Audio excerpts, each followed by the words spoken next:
Have you ever noticed how fast things spread online, especially when something big happens? Oh, absolutely. Information, and yeah, let's be honest, misinformation too. It just explodes. It's like wildfire, isn't it? Makes it really tough to know what's actually going on. You got it. And the speed things travel now, well, it often beats the speed of actually checking if they're true. It's a real challenge. Which is exactly why we wanted to do this deep dive today.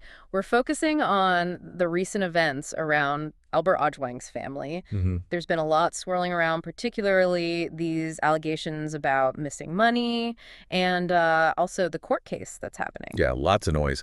Our goal here is really to help you get a clearer picture, a more nuanced view. And we're basing this directly on an interview from Plug TV on YouTube. It's not just a report. It's the family spokesperson, Kenneth, and the family lawyer, Willie, talking directly. Right, so you're getting it straight from the family's perspective, plus the official legal updates. It's a direct line, essentially. Exactly. So our mission today, let's unpack the details. Let's clarify what's actually confirmed, what's being investigated, and, what's just rumor. So by the end, you should have a genuinely well-informed understanding. Okay, let's jump right in. Those financial allegations have been pretty loud. They really have. Yeah. Social media was buzzing with stories about money vanishing from the family funds. So the spokesperson, Kenneth, he addressed this head on in the interview. He did. He was asked directly, and, well, he confirmed it. His words were, yes, it's true. Some money did go missing. Okay. Wow. Did he say how much? Well, that's the thing. He said the exact amount is subject to investigation. So the ongoing probe will have to figure that out. They know when this happened. Yes, they discovered it on Friday night. Yeah. And they acted fast. What did they do? Reported it straight to Safaricom. Immediately. Okay. And any idea how it happened? The method? Well, Kenneth mentioned it was done with a SIM card. The suspicion points towards either a SIM swap. Which is where someone hijacks your number onto their SIM? Exactly. Or potentially someone having downloaded the app and gained access that way. But he was very clear these specifics are, quote, subject of investigation. So still piecing that together. Definitely. It's not just tragic for the family. It really it highlights how vulnerable these systems can sometimes be. Digital crime is always evolving. It really makes you think about your own digital security, doesn't it? Even with something common like M-Pesa. It certainly does. Yeah. Constant vigilance is key. You need to be so careful about who might get physical access to your phone or, trick you into giving details. Right. And providers, well, they have a huge role in tightening security, making it easier to spot and report anything fishy.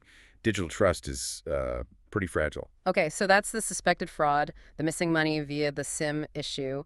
But there was another money thing causing confusion, right? The M-Pesa reversals. Yes. And people quickly lumped that in with the fraud. But the family gave a very different reason for those. What was it? It was simply because the transactions had reached the daily limit on M-Pesa. So they failed and were automatically reversed. Ah, okay, so a security feature, not theft. Precisely.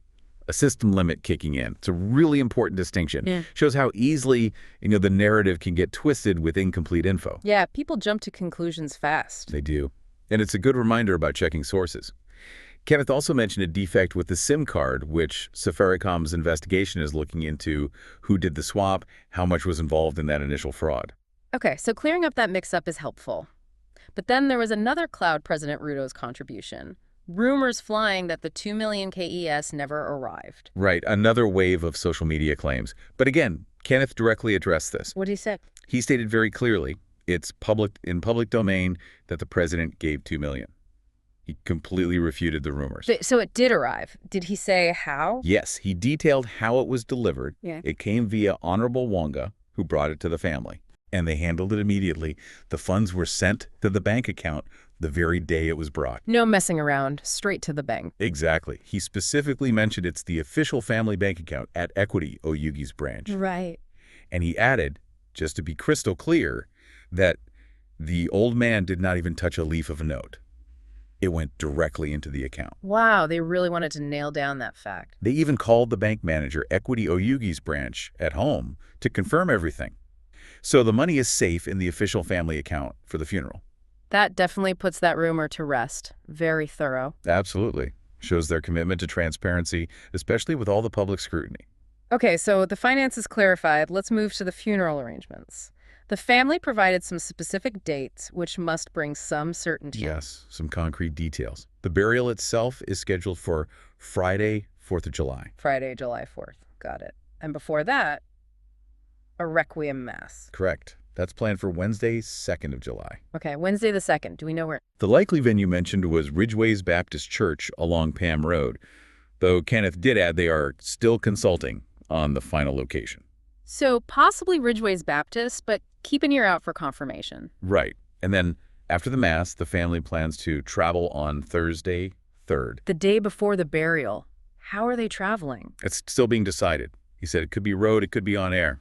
They're looking at the logistics. Makes sense. A lot to organize even amidst everything else. Definitely. Practicalities still matter. Okay, finally, let's touch on the legal side. The murder trial.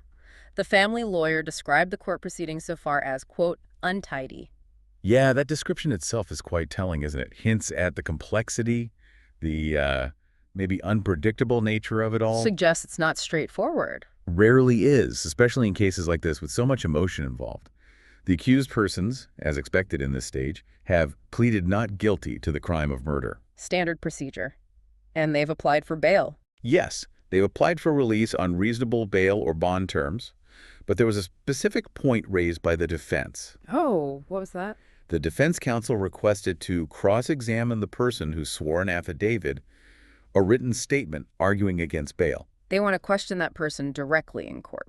Exactly. For the purpose of asking questions, to challenge the reasons given for denying bail. Interesting procedural point. How did the court handle that?